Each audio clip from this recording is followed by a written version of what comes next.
प्रदेश की राजनीति में उस वक्त हड़कंप मच गया जब जानकारी मिली कि कैबिनेट मंत्री स्वामी प्रसाद मौर्य ने इस्तीफा दे दिया। हालांकि स्वामी प्रसाद मौर्य ने भाजपा पर कई आरोप लगाए हैं कि सरकार में दलित विरोधी गतिविधियां लगातार चल रही थी, वो सहन करते रहे और 5 साल निपटा गए। अब चुनाव की बारी हुई तो स्वामी प्रसाद मौर्य ने पद से अपने इस्तीफा दे दिया और गंभीर आरोप लगाए हैं। साथ ही साथ स्वामी प्रसाद मौर्य के साथ कई लोग विधायक जाने की उम्मीद है। अब स्वामी प्रसाद मौर्य का कहना है कल तक जानकारी मिल जाएगी कि उनके साथ कौन मंत्री कौन विधायक जा सकते हैं। लेकिन उससे पहले एक बड़ी खबर और भी सामने आई है कि अखिलेश यादव ने स्वामी प्रसाद मौर्य की फोटो ट्वीट कर कहीं न कहीं संदेश दे दिया है कि स्वामी प्रसाद का अगला ठिकाना समाजवादी पार्टी होगी।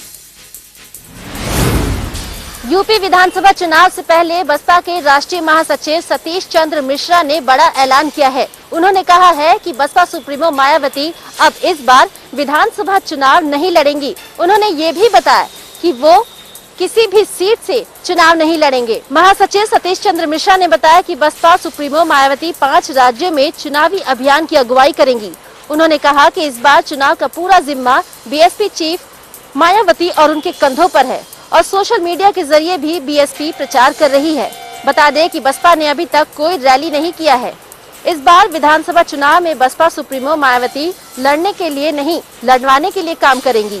सतीश चंद्र मिश्रा ने बताया है कि बसपा की ओर से सभी सीटों पर उम्मीदवारों की लिस्ट बना दी गई है और ये लिस्ट 14 जनवरी को जारी की जाएगी। चंडीगढ़ में नवजोत सिंह सिद्धू द्वारा आज प्रेस कॉन्फ्रेंस की गई। प्रेस कॉन्फ्रेंस में नवजोत सिंह सिद्धू ने पंजाब मॉडल से रेवेन्यू कलेक्शन का रोड मैप पेश किया।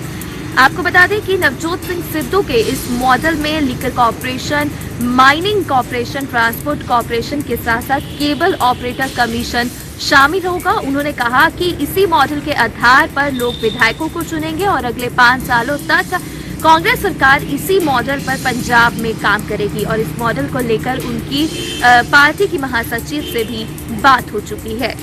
प्रेस कॉन्फ्रेंस में नवजोत सिंह सिद्धू ने पूर्व मुख्यमंत्री कैप्टन अमरिंदर सिंह और साथ ही मौजूदा मुख्यमंत्री चरणजीत सिंह चन्नी पर भी तंज कसा। हरियाणा में डॉक्टर्स की हड़ताल के ऐलान के बीच प्रदेश सरकार ने अश्मा लागू कर दिया है।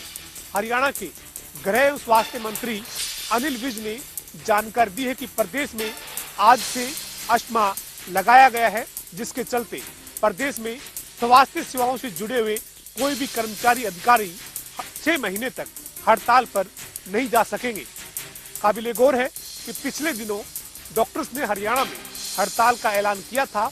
इसके बाद डॉक्टर्स की एसोसिएशन के साथ सरकार की कई दौर की बातचीत हो चुकी है, लेकिन सरकार के साथ सहमति नहीं बनी। इसके बाद डॉक्टर्स एसोसिएशन ने ये ऐलान किया था कि वे 14 जनवरी को पूर्णतः हड़ताल करेंगे, जिसमें इमरजेंसी सेवाओं को भी बंद किया जा सकता है। इसके बाद प्रदेश सरकार ने डॉक्टर्स की हड़ताल से सख्ती से निपटने के फैसले के चलते आज से अश्मा लागू कर दिया है। दिल्ली में कोरोना के बढ़ते मामलों के बीच दिल्ली सरकार ने और ज्यादा सख्तियां लगानी शुरू कर दी हैं।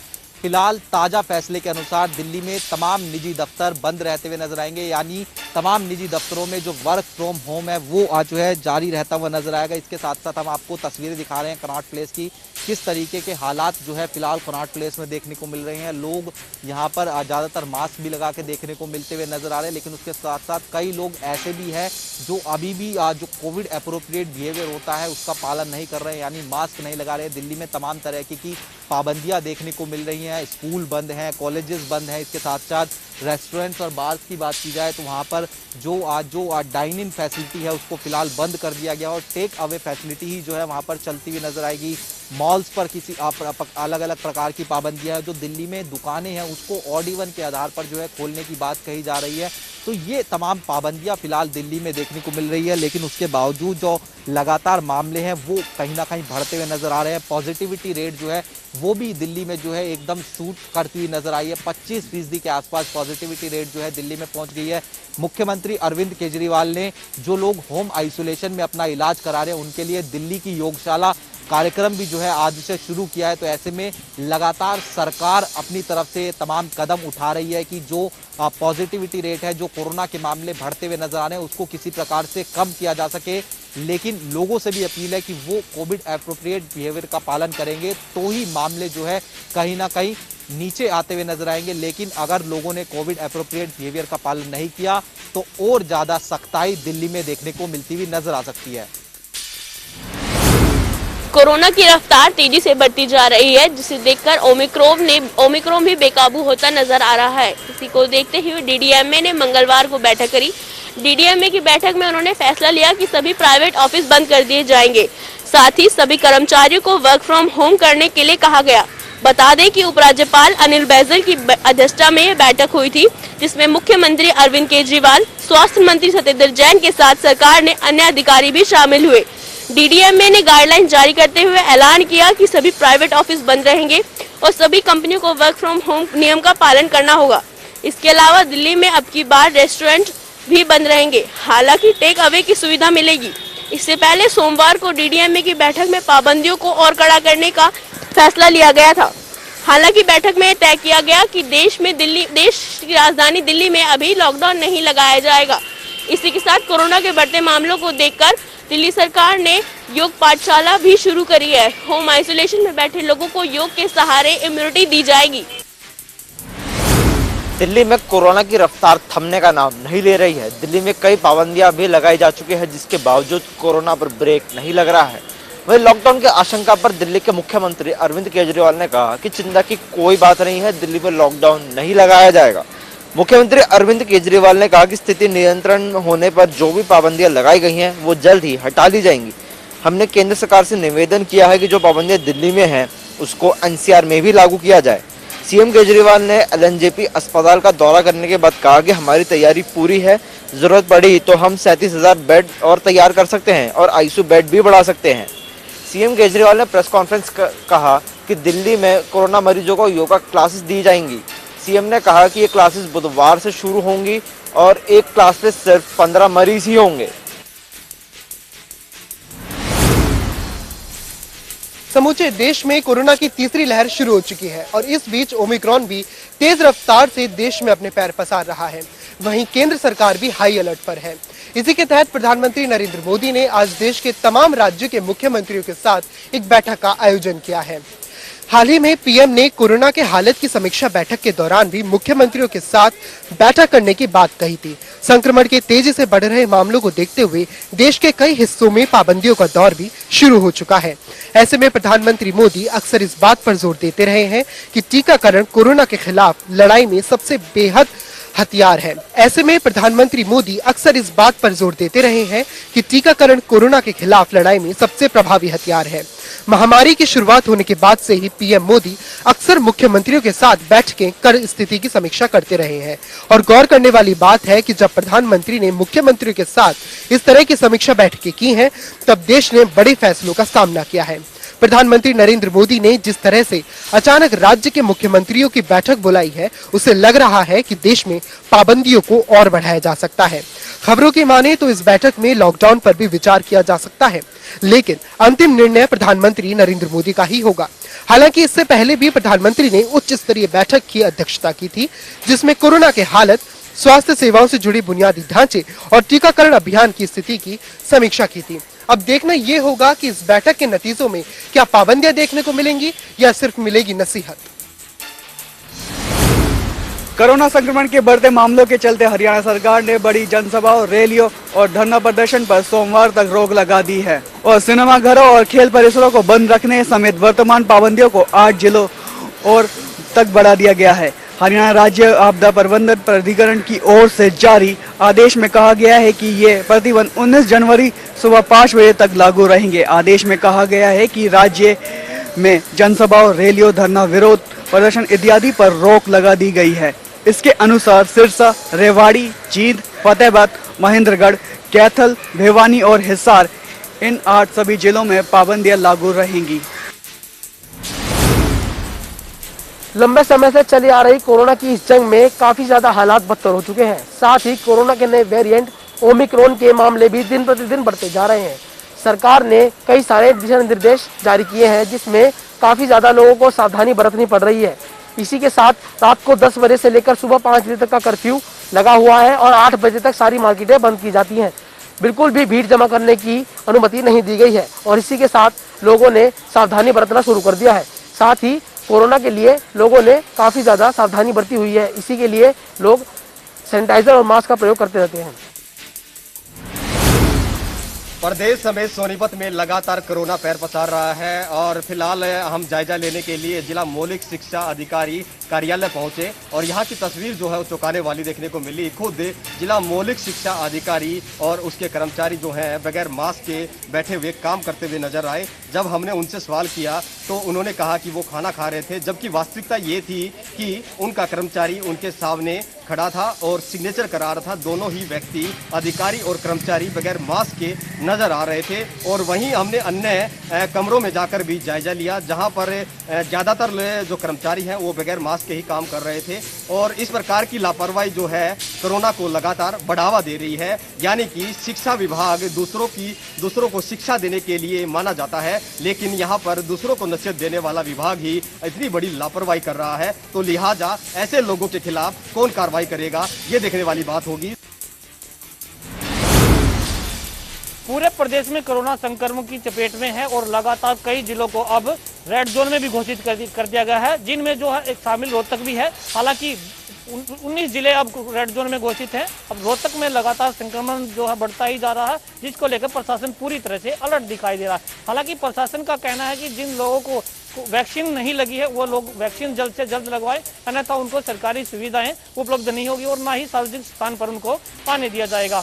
लोगों को जो है जागरूक करने के लिए लगातार मास्क बांटे जा रहे हैं और सोशल डिस्टेंस का भी ध्यान रखने की अपील की जा रही है। इसके बावजूद जो लोग नहीं मानते उनके खिलाफ मामला भी दर्ज किया जाता है और उनके चालान भी काटे जाते हैं। हालांकि रोहतक की अगर बात करें तो 24 घंटे में 105 नए केस मिले हैं और कुल आंकड़ा बढ़कर 563 के करीबन जा पहुंचा है।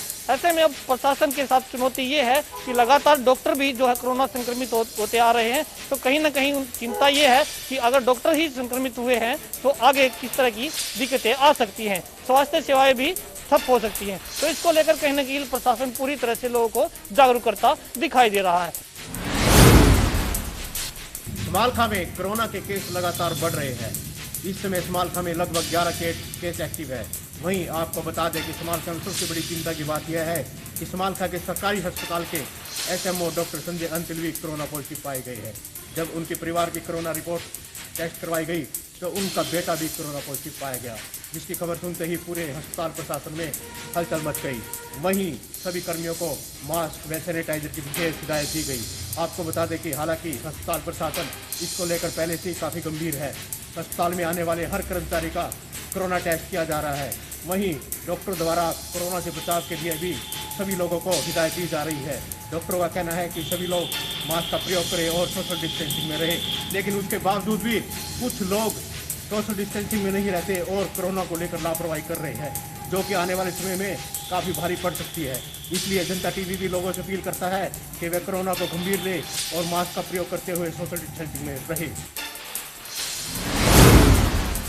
फतेहाबाद जिले में लगातार कोरोना के केसों में बढ़ोतरी हो रही थी, उसको लेकर स्वास्थ्य विभाग की भी चिंताएं बढ़ गई थी। लेकिन अब फतेहाबाद जिले को रेड जोन में शामिल कर दिया गया है।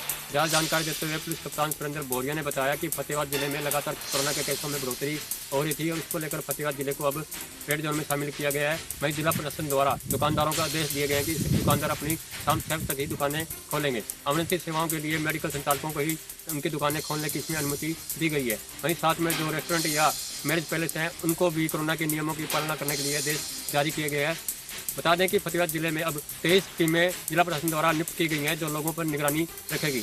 अब देखना ये होगा कि जिला प्रशासन की इतनी सख्ती के बावजूद क्या लोग बाज आते हैं या इसी प्रकार से लोग कोरोना के नियमों की अवहेलना करते रहेंगे। कोरोना प्रोटोकॉल की पालना सुनिश्चित करने के उद्देश्य से SDM मनीष कुमार फोगाट ने मंगलवार को मंडल परिसर स्थित कार्यालय में आने वाले आमजन के साथ साथ कर्मचारियों के कोरोना वैक्सीनेशन प्रमाण पत्र चेक किए।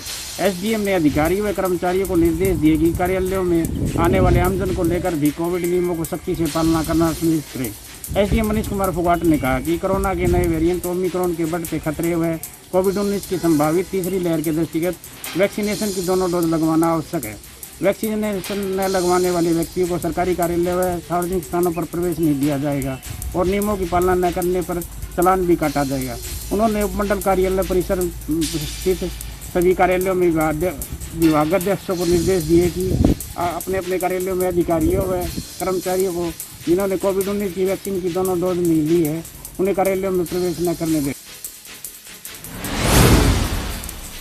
देश के साथ हिमाचल प्रदेश में भी कोरोना संक्रमण के आंकड़े लगातार बढ़ते चले जा रहे हैं।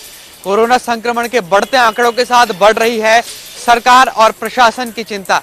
हिमाचल प्रदेश में संक्रमण के आंकड़ों पर काबू पाने के लिए सरकारी कार्यालयों को 50% क्षमता के साथ चलाया जा रहा है। इसके अलावा बात अगर जिला की जाए तो जिला उपायुक्त अपने अपने तरीके से बाजार की समय सीमा को भी सीमित कर रहे हैं। इसके अलावा मुख्यमंत्री जयराम ठाकुर ने यह भी स्पष्ट कहा है कि अगर हिमाचल प्रदेश में इसी तरह संक्रमण के आंकड़े बढ़ते रहे तो सरकार की ओर से पाबंदियां भी बढ़ाई जाएंगी। पर्यटन स्टेट होने के नाते हिमाचल प्रदेश में बड़ी संख्या में पर्यटक आते हैं। ऐसे में सरकार ने यह भी स्पष्ट कहा है कि अधिकारी सभी पर्यटकों पर नजर रखे। अगर आने वाले दिनों में आंकड़े बढ़ते हैं तो हिमाचल प्रदेश में पर्यटकों पर भी बंदिश लगाई जा सकती है। कोरोना संक्रमण भले ही अलग अलग रूप लेकर आ रहा हो, लेकिन बचाव इससे आज भी पुराना है। हाथों को समय समय पर सैनिटाइज करना, सोशल डिस्टेंसिंग बनाए रखना और मास्क सही तरीके से पहनना, और अगर टीकाकरण नहीं कराया गया है तो समय पर टीकाकरण करना। तो एक बार फिर से ऊना में कोरोना विस्फोट जो है वो हुआ है। काफी समय बाद अगर देखा जाए तो बीती रात 81 मामले जो हैं वो पॉजिटिव आए हैं। अगर आंकड़ों की मैं बात करूं, यहाँ पर अभी तक 263 लोग जिला ऊना में अपनी जान गंवा चुके हैं और वहीं 281 केस जो हैं वो एक्टिव चल रहे हैं। अगर कुल आंकड़ों की मैं बात करूं तो 15,056 लोग कोविड पॉजिटिव हुए थे, जिसमें से 14,510 लोग जो हैं वो रिकवरी करने में कामयाब रहे। वहीं अगर वैक्सीनेशन की बात करें तो 4,72,298 पहली डोज के नाते जो है वो लोगों को लग चुके हैं और वहीं अगर दूसरी डोज की बात करें तो 4,34,927 दूसरी डोज जो है वो लोगों को दे दी गई है। पर लेकिन यहाँ पर कोरोना विस्फोट होने के साथ ही जिला प्रशासन सतर्क हो गया और रात को जो है वो कर्फ्यू 10 बजे से सुबह 5 बजे तक लगा दिया गया है। वहीं वीकेंड कर्फ्यू की भी यहाँ पर घोषणा कर दी गई है। शनिवार इतवार जो है वो पूर्ण रूप से ऊना जो है जिला ऊना बंद रहेगा। वहीं शाम को 6:30 बजे दुकानें बंद करने का निर्देश भी जिला प्रशासन द्वारा दे दिया गया है। लंगर, रैलियां या अन्य धार्मिक हो चाहे अन्य समारोह हो, उस पर पूर्ण रूप से प्रतिबंध जो है जिला प्रशासन ने लगा दिया गया है वहीं अगर बात करें कि मृत्यु के ऊपर 50 लोग और मैरिज में 100 लोगों से ज्यादा अनुमति यहां पर ना देने की बात जिला प्रशासन ने कही है। उत्तर प्रदेश की राजधानी में मंगलवार को एक बड़ी हलचल हुई है। स्वामी प्रसाद मौर्य ने कैबिनेट मंत्री पद से इस्तीफा दे दिया है। इसके बाद स्वामी प्रसाद मौर्य ने बीजेपी का साथ छोड़कर समाजवादी पार्टी को ज्वाइन कर लिया है। स्वामी प्रसाद मौर्य के कैबिनेट मंत्री पद से इस्तीफा देने के बाद समाजवादी पार्टी के राष्ट्रीय अध्यक्ष अखिलेश यादव ने उनके साथ एक तस्वीर भी शेयर की है। पिछले कई दिनों से चर्चा चल रही थी कि स्वामी प्रसाद मौर्य बीजेपी का दमन छोड़कर अखिलेश यादव की साइकिल पर सवार हो सकते हैं। स्वामी प्रसाद मौर्य के इस्तीफा को बीजेपी के लिए एक बड़ा झटका माना जा रहा है। आने वाले दिनों में भी ऐसी उठापटक देखने को मिल सकती है। उत्तर प्रदेश में जैसे जैसे विधानसभा चुनाव करीब आते जा रहे हैं वैसे वैसे राजनीतिक हलचल तेज होती जा रही है। इसके साथ ही अब देखने वाली बात यह होगी कि यूपी में राजनीति क्या रंग दिखाएगी। बल्लभगढ़ के मिर्जापुर एससीबी प्लांट को देखने के बाद और वहाँ के हालातों को देखने के बाद आज जब बल्लभगढ़ के गोची के पास प्रतापगढ़ में दूसरे एसटीपी के प्लांट को जब देखा गया तो वहाँ भी लगभग वही हालात नजर आए, यानी कि बिना ट्रीटमेंट किए पानी को सीधा नहरों में भेजा जा रहा है। बावजूद इसके यहाँ लगभग 110 करोड़ की लागत से ये नया प्लांट बना है, उसके बावजूद पानी अभी भी साफ नहीं हो पा रहा। अब देखने वाली बात यह है कि यह जिम्मेदारी यहाँ के कर्मचारियों की है या नगर निगम के अधिकारियों की, और यह समस्या यहाँ कब तक और कितना जल्दी सुलझा पाते हैं यह देखने वाली बात होगी। जो है विजुअलिटी एकदम जीरो के बराबर नजर आ रही है। 10 से 15 मीटर ही विजुअलिटी है। गाड़ियां हैं वो लाइट जला करके चल रही हैं। ये नज़ारा 148 भी नेशनल हाईवे का है जो कि जयपुर को जो है राजस्थान को हरियाणा, पंजाब और हिमाचल से जोड़ता है। आप देख सकते हैं साफ इस तरह से जो गाड़ियां हैं वो लाइटें जला करके ना फोग लाइटें जला करके चल रही हैं और ठंड का प्रकोप जो है वो भी इतना ज़्यादा है कि अभी आधिकारिक पुष्टि हमारे पास नहीं आ पाई है। हालांकि जो है अब जो है इस ठंड के अंदर में काम करना बहुत मुश्किल हो रहा है। एक तरफ जहां रबी की फसल को इस ठंड से फायदा हो रहा है, तो वहीं बच्चों और बुजुर्गों को इस हाड़ कपाने वाली ठंड से परेशानियों का सामना भी करना पड़ रहा है। डीएपी खाद के बाद अब यूरिया खाद के लिए सिरसा में लाइनें लगनी शुरू हो गई है। किसान रात से ही ठंड में अनाज मंडी में बने सरकारी केंद्र में यूरिया खरीदने पहुंच रहे हैं।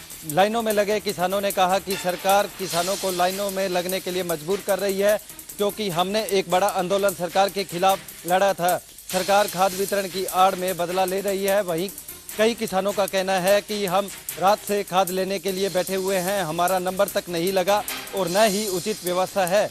हम चाहते हैं कि इसमें सुधार हो और खाद सही ढंग से वितरण की जाए।